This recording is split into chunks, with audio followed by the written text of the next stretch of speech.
On this week's Vaticano, the bishops of Kenya speak to Pope Francis about the suffering of Christians at home. Witness the opening of a rare exposition of the Shroud of Turin, held to be the burial cloth of Jesus Christ. Pope Francis blesses the family of Pakistan's Asia Bibi at the Vatican, and a prayer initiative for the Middle East unites different Catholic communities in the Eternal City. All this plus a look at a special treat for the Year of Mercy. This and more, now on Vaticano.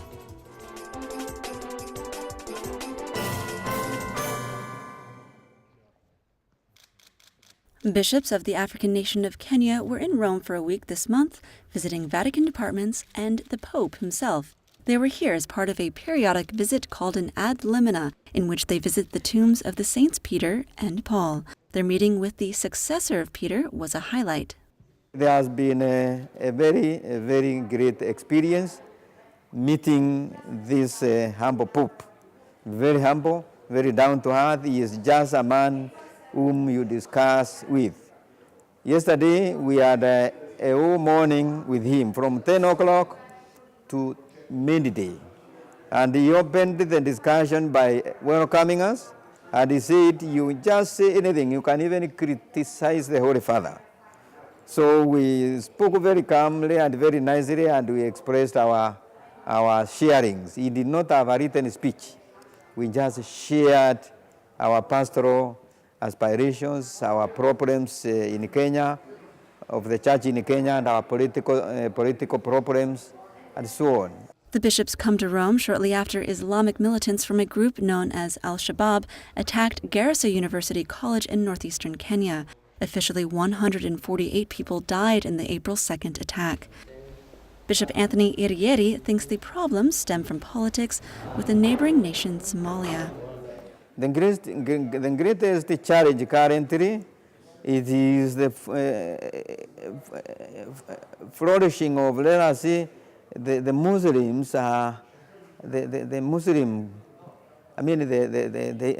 Muslims are having something which is like teaching the youth radicalism, radicality, and due to this, many younger people they are joining this group of radicalization, and it has caused a lot of political and religious tensions in Kenya. This goes on because Kenya has offered a lot of military support in Somalia in order to make the country become a good country again.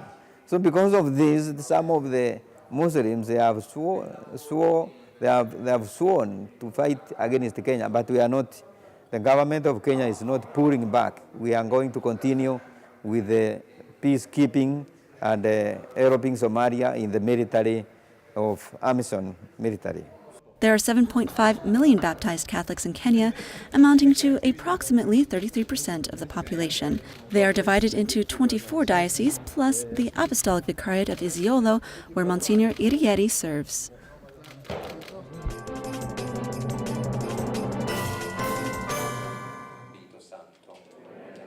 Priests, religious, and lay people gathered in Rome for a course on exorcism. They say the problem of the devil's temptations in society is more actual than ever. Un corso di formazione che dura una settimana abbastanza intensa. It's a course for formators that's one pretty intensive week long. It was inspired by the priests themselves. Those that were involved in the institute, sacerdos, asked for an educational course in the topics of exorcism and liberation prayer. The reason was likely that, at that time, there was little formation in the seminaries and universities specifically on this subject. Every priest can take part that has the license and approval from the bishop, and any lay person who has a special permission from the bishop. Lay people can take part, since there are lay people who help exorcists, but they need to have a serious pastoral reason for it. Però deve avere una motivazione pastorale o seria. They also discuss alternative medical practice such as yoga or Reiki. Yoga, if it's simply gymnastics, as Cardinal Ratzinger already said in the past, is not a problem, but oftentimes these practices can become a vehicle or be instrumentalized to promote reincarnation theories or aspects that are incompatible with the Christian faith. One must be vigilant Reiki, for example, is a practice which the U.S. Bishops' Conference has declared incompatible with the Catholic faith and has prohibited that Catholic structures introduce them. In this case, we're moving towards superstition. A central theme was possessions and how to deal with them. Also, priests have to learn how to react and strengthen their faith. The first exorcism where you participate and you see the manifestation of the devil, for sure you will be scared. If you're not a superficial person, you will be scared because what you read in the Gospels, Christ speaking to Satan, the devil possessing people in the Gospel, you see it right in front of you. You see the change of the personality of the person, you see the change of the reactions on the faces and the voices changes, and all these things that probably you thought they were just the imagination of mass media and Hollywood. It's true. If you ask me to define evil, I will tell you it's privatio bonis, so it's the privation of good. When you're sick, the problem is that you are lacking health. So it's understood that when you defeat the illness, you become healthy again. The same happens with evil. There is something that is lacking. It's lacking peace, it's lacking justice, it's lacking something. But evil by itself cannot be understood alone. And so at the end, you have to get in touch with a supernatural reality called the devil.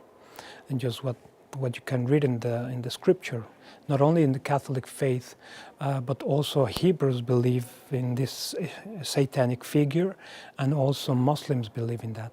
The degree of possession, it could be changed. It could be a lighter possession or pre-possession, and that's the difference, what in theology you may call possession, obsession, circumdatio, the devil is around you, so that could be the difference. Fear does not have to stifle the believer, they said. There are easy measures to fend off attacks by the devil. You need to be in a state of grace. If you are a person that tries to live his Christian life normally, so you go to Sunday Mass, you pray every day. When you commit a mortal sin, you go to confession.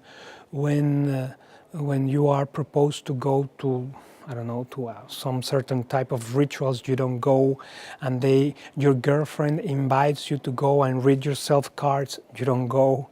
So it's just being away from the possibilities of where the devil can act. One of the primary objectives of the course will be to help priests and lay people distinguish demonic possession from psychological or medical conditions.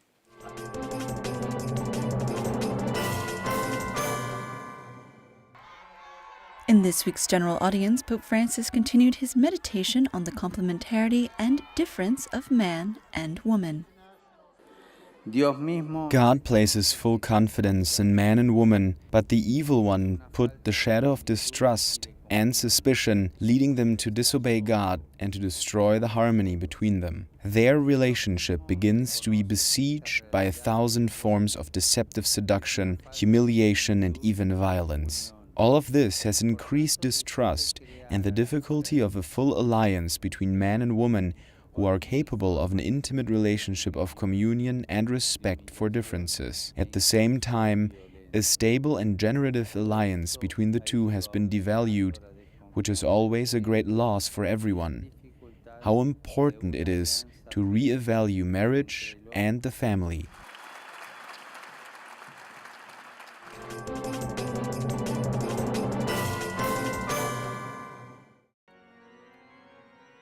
From the offset, mercy has been at the center of Pope Francis's message, and now he has called for an extraordinary Holy Year of Mercy. So, what does this Jubilee Year of Mercy mean for the Church? I think that this is an insight coming directly from him in order to make more clear what is waiting for the Church and for the mission of the Church today. To be witness and to be preacher of mercy.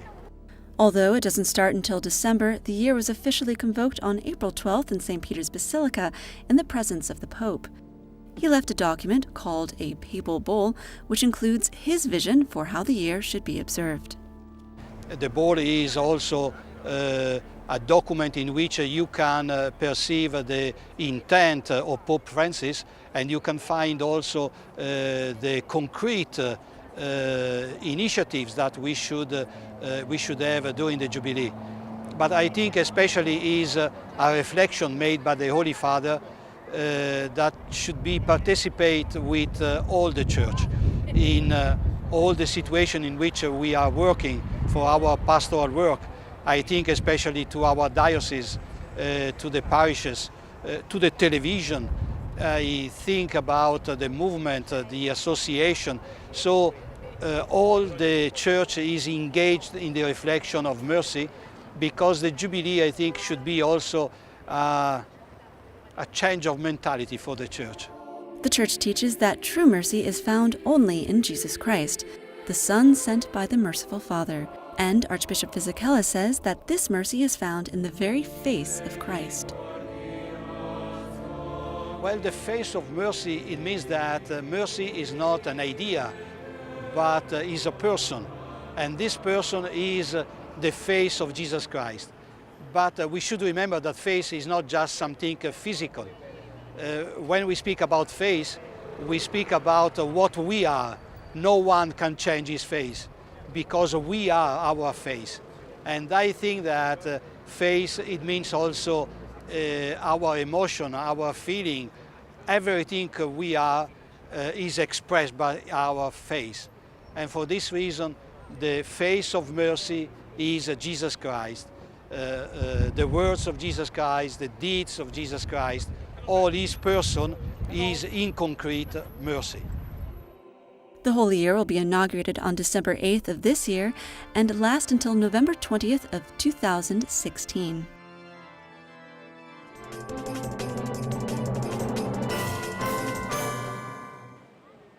Pope Francis has blessed family members of Asia Bibi, a Pakistani woman sentenced to death for blasphemy.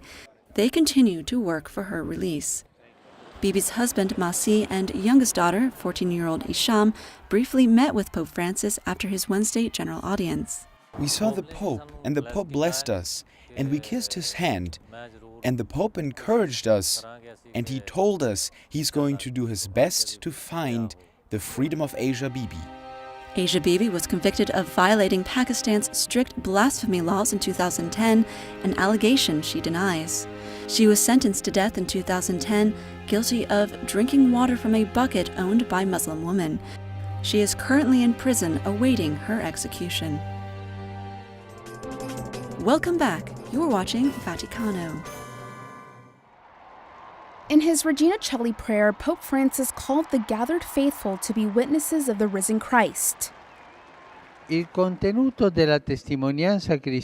content of Christian witness is not a theory, an ideology, or a complex system of precepts and prohibitions, or even a moralism, but rather a message of salvation, a concrete event, indeed a person. It is Christ risen, living and sole Savior of all. He can be witnessed by those who have had a personal experience of him, in prayer and in the church, through a path that has its foundation in baptism, its nourishment in the Eucharist, its seal and confirmation, its continuing conversion in penance. Thanks to this path, always guided by the Word of God, every Christian can become a witness of Jesus risen. Ogni cristiano può diventare testimone di Gesù risorto. He also prayed with the pilgrims for the victims of the shipwreck off the Libyan coast and their families. Un barcone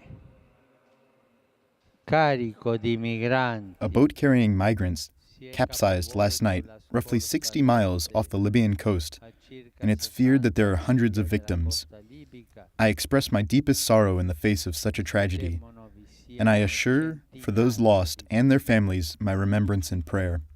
I address a heartfelt appeal so that the international community acts decisively and promptly to prevent such tragedies from occurring again.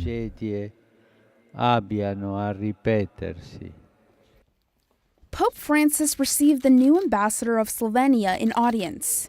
There are about 1,195,000 Catholics in the country, which is about 56% of the total population. The country is divided into 6 dioceses, including 2 archdioceses. Leading European rabbis met with Pope Francis on Monday.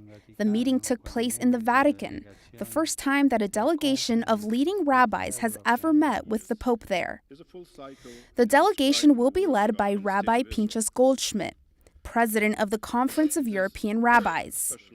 The rabbis and the Pope discussed a number of issues, including the current climate for Jews in Europe. This weekend, the Jewish community around the world mourns the death of Rabbi Elio Tof, who died in Rome at the age of 99. He would have turned 100 on April 30th of this year. Tof was universally regarded as one of the highest authorities of the spiritual and moral Jewish Italy after World War II.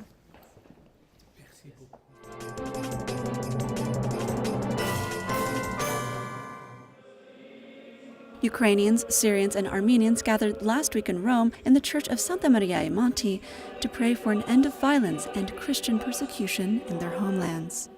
This is prayer of intercession with the Church of Syria, the Church of the Ukraine, which are present here in Rome, and the head of the Syrian Church of Antioch and of the Ukrainian Church for peace. The initiative was created by the Diocese of Rome and the Office of Missions and of Migrants. We are convinced that it is an action that Pope Francis wants. We need to bring the suffering of the people to the Lord and make the cries of the people for help heard in these countries where many Christians live and who live in severe difficulty. Especially the Archbishop of Aleppo of the Armenians always tells us what conditions the Christians are in. The prayer is also meant to send an important message, bringing awareness to the suffering of Christians. Especially the countries that are tormented by war. This prayer vigil is supposed to renew our hope that the Lord is with us. We want to give a cry to all the world. That's enough with war. Aleppo is constantly under attack and threatened by terrorists. The Archbishop of Aleppo, who took part in the prayer, will return soon into the turmoil. Blood is still being spilled. There are victims, and it is unfortunately the children who pay the highest price amongst the slaughter now.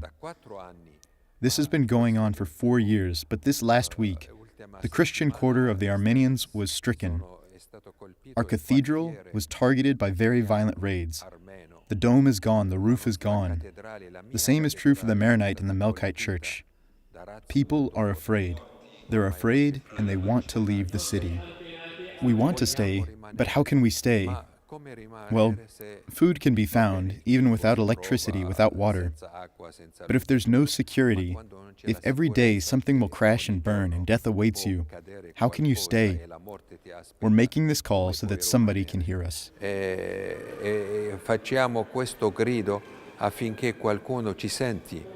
At the beginning of 2015, statistics show over 10,000 civilians have been killed by ISIS and over 18,000 wounded. Welcome back. This is Vaticano. At Rome's Pontifical University of the Holy Cross, experts have been discussing the challenges of adolescents and their lifestyles. It had the goal to collect data and to reflect about the problems of adolescence. There were different talks, overall 20 that intervened about the topic. The goal was to shed light on the different aspects of adolescence. For example, the relation to social media, the relation to television, to money, the relation to entertainment, and the different aspects of relationships that they are in. That was the goal.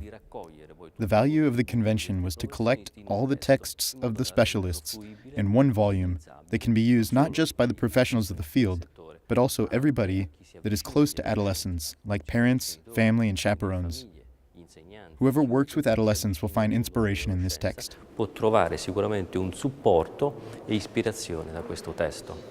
Adolescents face many problems, not just with their own growth, but also, they say, with a society that does not support them. That which occurs in a living, experienced, and reflected way, according to my experience, is a profound dissociation. The youth, the adolescents, feel the need for fundamental values, but they sense when they are only appearances. They want to be accepted and not divided. That means that a frustration grows regarding that, which they actually dream of. With time, a sort of mask is created that will lead to a dissociation and lots of internal suffering, especially in that moment in which their personality and their character is supposed to grow most and needs formation. With time, they feel like nothing, not accepted, which, in the most extreme cases, leads to harming of oneself. The book they're presenting tries to educate those who work with youth and emphasizes the special role of the church in the formation of youngsters. The youth have changed because they ask the adults much more today. Older people don't know how to respond. Instead, oftentimes they judge. They highlight the contrast. That is exactly the response that is not needed: condemnation. The Church, with her history and her doctrine, has this intention: to bring forth their development. The young people react very positively to this. They feel appreciated. E I giovani in questo rispondono molto bene e si sentono soddisfatti, appagati.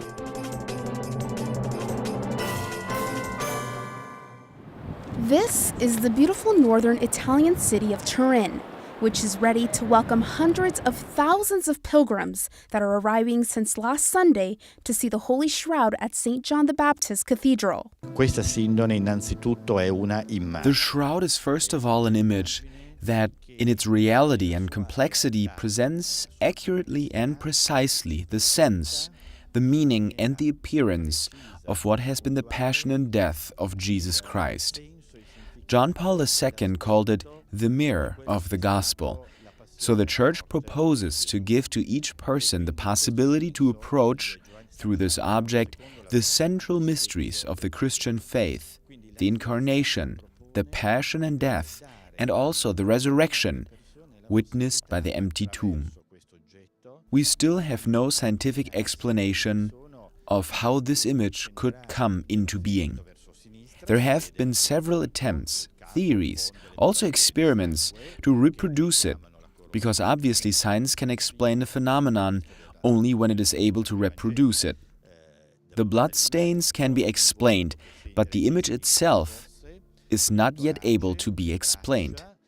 For those who will come to see it, starting from the middle, from the left to the right, we can see the face, the forehead with bloodstains from the crown of thorns, as it is recorded in the Gospel, then the face, the chest, the arms crossed, and with the holes of the nails.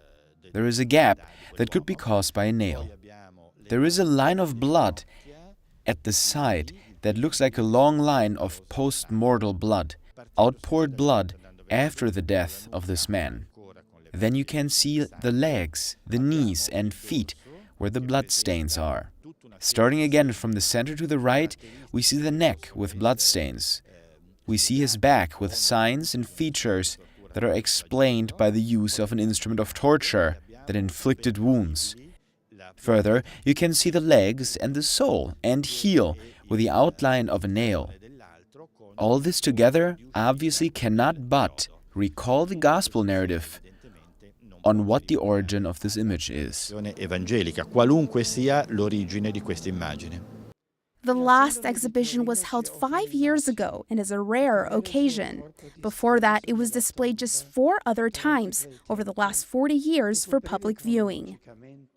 The Archbishop of Turin, Monsignor Cesare Nosiglia, who is also the pontifical custodian of the Shroud, noted that this exhibition shows the universal value that is love. The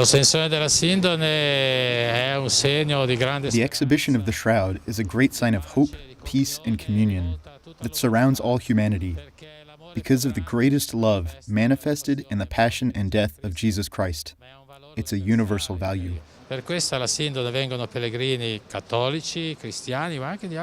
is why Catholics, Christians, and also non-believers in other religions come here to discover in this the impact which this man of the Shroud makes. Truly a message that comes into your heart and that says to you, look, you can do it too. So don't become discouraged with difficult situations, but win with the sign of love that this shroud provides to you, with this classic image from the Gospel of the Lord. That is why this is an important moment, because it is a pilgrimage for millions of people, and this makes us understand that people want peace. La base vuole l'amore e la pace. C'è un sito internet www.sindone.org. There is a website to register, www.sindone.org. The visit is free, but registration is mandatory because there will be a lot of people, so the crowds must be organized. So far, we have 1 million people registered, and we may get up to 2. Of course, we don't know yet, but we're ready to welcome all the people that are coming. Però tutto è pronto per accogliere tante persone che vengano. Pope Francis will visit Turin on a pilgrimage to the Shroud on June 21st through the 22nd. This date also marks the bicentenary of the birth of St. John Bosco, founder of the Salesian Order and patron saint of youth.